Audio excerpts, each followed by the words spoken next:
আসসালামু আলাইকুম। শিমুল Memorial nursery school and কলেজের সপ্তম শ্রেণীর ছাত্রীদের আপনাদের স্বাগত।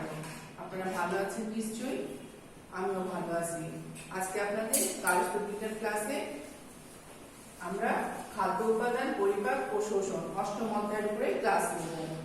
আমি ফাতেমা জামিল, সহকারী শিক্ষিকা, শিমুল মেমোরিয়াল নার্সারি স্কুল অ্যান্ড কলেজে।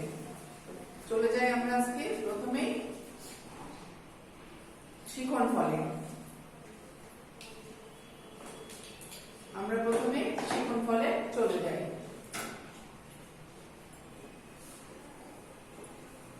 ভিটামিন ও ভিটামিনের গুরুত্ব সম্পর্কে বর্ণনা করতে পারবে, খনিজ লবণ ও পানি সম্পর্কে ব্যাখ্যা করতে পারবে, খাদ্য পরিপাক ও শোষণের প্রয়োজনীয়তা জানতে পারবে। তাহলে আমরা শিখন ফলে চলে গেলাম, শেষ করলাম। এবার আমরা আলোচ্য বিষয়ে চলে আসি। আলোচ্য বিষয় ভিটামিন, ভিটামিনের শ্রেণী বিভাগ ও উৎস, ভিটামিনের কাজ ও অভাবজনিত রোগ, খনিজ লবণ বা ধাতব লবণ, পানির কাজ, খাদ্য পরিপাক ও শোষণের প্রয়োজনীয়তা। তা আপনারা প্রস্তুত আছে? আমরা ক্লাসে ভিটামিন। ভিটামিন হচ্ছে আমরা যে প্রতিদিন খাবার খাই, আমাদের খাবারে প্রত্যেকটা খাবারে কোনো না কোনো ভিটামিন আমরা খেয়ে থাকি। তো কোনটা কোন ভিটামিন, কোন খাবারে কি আছে সে সম্পর্কে আমরা জানবো। ভিটামিন, ভিটামিন হলো খাদ্যের মধ্যে অবস্থিত বিভিন্ন প্রকার জটিল যৌগ ও রাসায়নিক যৌগ যা জীব দেহে খুব সামান্য পরিমাণে প্রয়োজন হয়। দেহ গঠন, ক্ষয়পূরণ, বৃদ্ধি সাধন, তাপ ও শক্তি উৎপাদন, অভ্যন্তরীণ কর্মকাণ্ড নিয়ন্ত্রণ প্রতিটি কাজই ভিটামিনের উপস্থিত ছাড়া সুষ্ঠুভাবে সম্পূর্ণ হতে পারে না। তাহলে ভিটামিনের শ্রেণী বিভাগ। দ্রবণীয়তার উপর ভিত্তি করে ভিটামিনগুলোকে মূলত দুই ভাগে ভাগ করা যায়, যথা চর্বিতে দ্রবণীয় ভিটামিন। তাহলে ভিটামিন কি আছে চর্বিতে? এ, ডি, ই এবং কে। পানিতে দ্রবণীয় ভিটামিন, ভিটামিন বি কমপ্লেক্স ও ভিটামিন সি। এবার ভিটামিনের উৎস, প্রাণীজ উৎস, সামুদ্রিক মাছ, ডিমের কুসুম, মাংস, পনির, দুধ ও দুধ জাতীয় খাদ্য। তাহলে ভিটামিনের উৎস কি? প্রাণীজ উৎস থেকে আমরা কি পাই? এই যে ডিম থেকে পাই, পনির থেকে পাই এবং সামুদ্রিক মাছ থেকে আমরা এই ভিটামিনগুলো, প্রাণীজ উৎসগুলো পেয়ে থাকি। এবার উদ্ভিজ্জ উৎস, ঢেঁকি ছাটা চাল, বিভিন্ন ধরনের ডাল, মিষ্টি কুমড়া, বিভিন্ন ধরনের শাকসবজি, ধনে পাতা, লেটুস পাতা, বিভিন্ন ধরনের সবজি যেমন ঢেঁড়স, মাশরুম, পেঁপে, চিচিঙ্গা, লাউ এবং বিভিন্ন আরো সবজি যেগুলো আছে সেগুলো প্রাণীজ উৎস। সেখান থেকে আমরা এই উৎস থেকে ভিটামিন পেয়ে থাকি। এবার ভিটামিনের কাজ, রোগ প্রতিরোধ ক্ষমতা বৃদ্ধি করে, শরীরকে সুস্থ সবল ও কর্মক্ষম রাখে, স্নায়ু ও মস্তিষ্কের কর্মক্ষমতা ঠিক রাখে, চোখ ও ত্বক সহ বিভিন্ন অংশের সুস্থতা রক্ষা করে, রক্ত গঠনে সাহায্য করে, শরীরের বিভিন্ন পুষ্টি উপাদানে যথাযথ ব্যবহার করে স্বাস্থ্য ও কর্মক্ষমতা অটুট রাখে। তাহলে ভিটামিনের কাজ কিন্তু অনেক, তাই না? তাহলে ভিটামিনের যেমন কাজ আছে সেরকম অভাবও আছে। ভিটামিনের মাধ্যমে যেরকম আমরা সুস্থ সবল থাকি, ভিটামিনের অভাবেও সেরকমই আমরা অনেক সময় অভাবে যেসব রোগ হয় অসুস্থ হতে পারি। তাহলে ভিটামিনের অভাবজনিত রোগ, তাহলে আমরা জেনে নিই ভিটামিনের অভাবজনিত রোগ।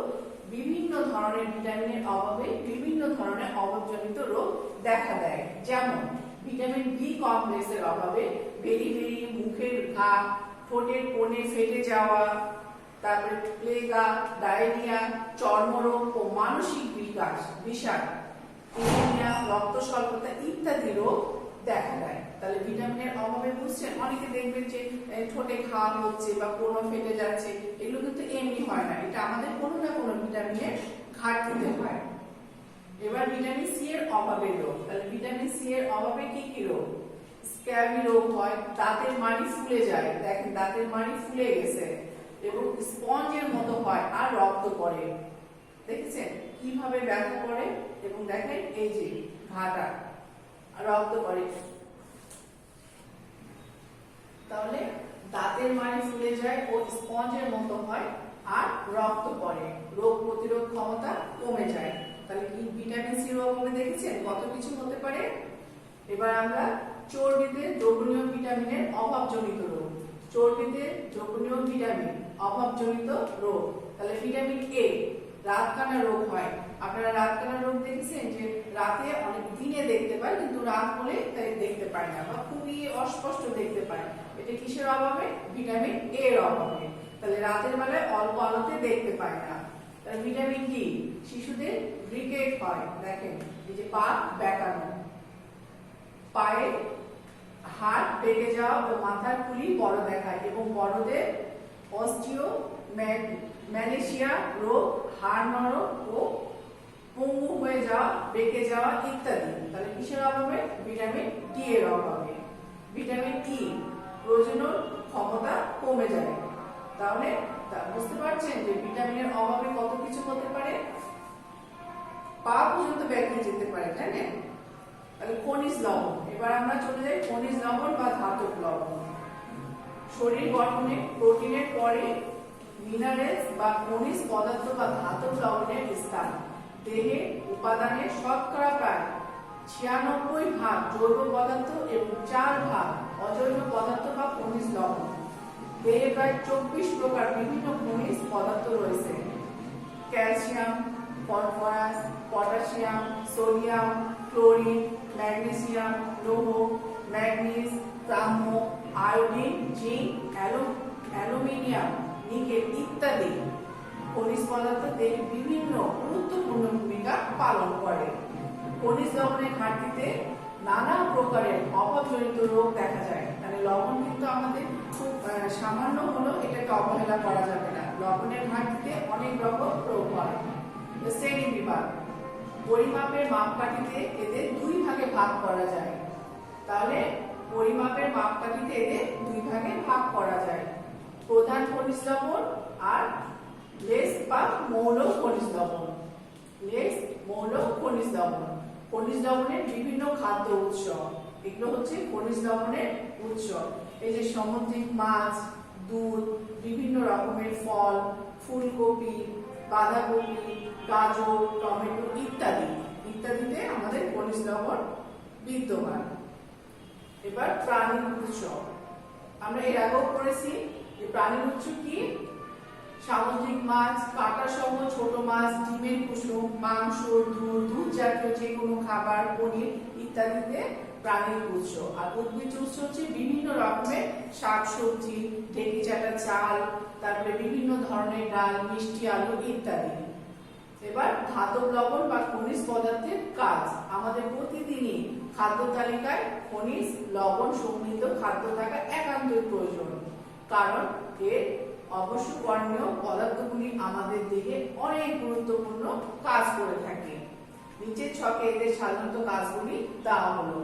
প্রোটিন, কোষকলা যেমন হাড় ও দাঁত গঠন করে। তাহলে লবণে কিন্তু আমাদের অনেক কার্যকরী ভূমিকা পালন করে। রক্ত গঠন করে, হরমোন গঠনে সহায়তা করে, অভ্যন্তরীণ কাজসমূহ নিয়ন্ত্রণ করে। বিভিন্ন খনিজ পদার্থের অভাবের ফল। বিভিন্ন প্রকার খনিজ লবণের অভাবে বিভিন্ন ধরনের অভাবজনিত লক্ষণ দেখা যায়, যেমন খনিজ লবণ আর অভাবজনিত রোগ। ক্যালসিয়াম। ক্যালসিয়ামের অভাবে শিশুদের রিকেট রোগ হয়, দাঁত ও হাড়ের গঠন ব্যাহত হয়। শিশুদের রিকেট ও বড়দের অস্টিওম্যালেশিয়া রোগ হয়। সোডিয়াম। রক্তচাপ কমে যায় ও পেশি দুর্বলতা দেখা দেয়। পটাশিয়াম। পেশি দুর্বলতা দেখা দেয়। আয়োডিন। গলগণ্ড রোগ হয়। লৌহ। অ্যানিমিয়া বা রক্ত স্বল্পতা হয়। জিঙ্ক। শিশুদের বর্ধন ব্যাহত হয়। এবার পানি। এবার আমরা পানিতে চলে আসি। পানি। মানুষের বেঁচে থাকার জন্য পানি অত্যাবশ্যক, কারণ কয়েক সপ্তাহ খাবার না খেয়ে বেঁচে থাকতে পারে, কিন্তু পানি না খেয়ে একদিনেরও বেশি থাকতে পারে না।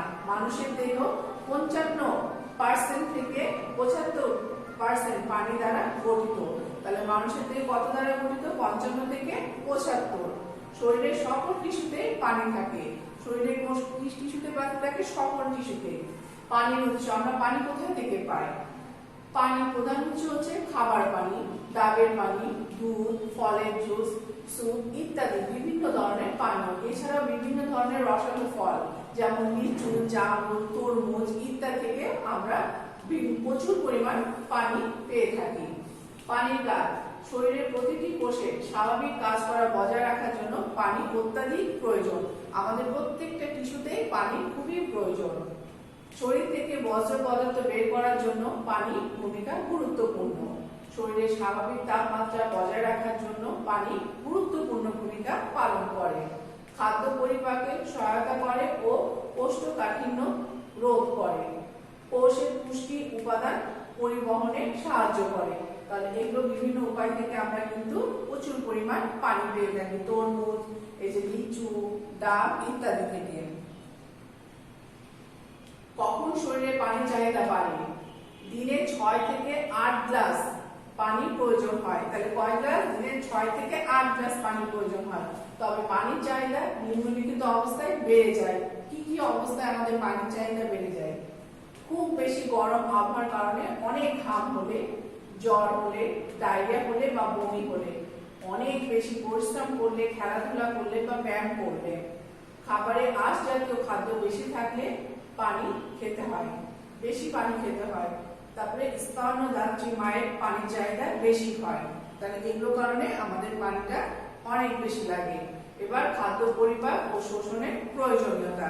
আমরা যে খাই, প্রত্যেকদিন যে খাবারগুলি খাই, সেটা তো আবার পরিপাকের একটা বিষয় আছে, তাই না? সেটাকে বোঝাচ্ছে। আমরা যে খাবারগুলি খাই সেই খাবারের প্রতিটিতে বিভিন্ন ধরনের পুষ্টি উপাদান থাকে।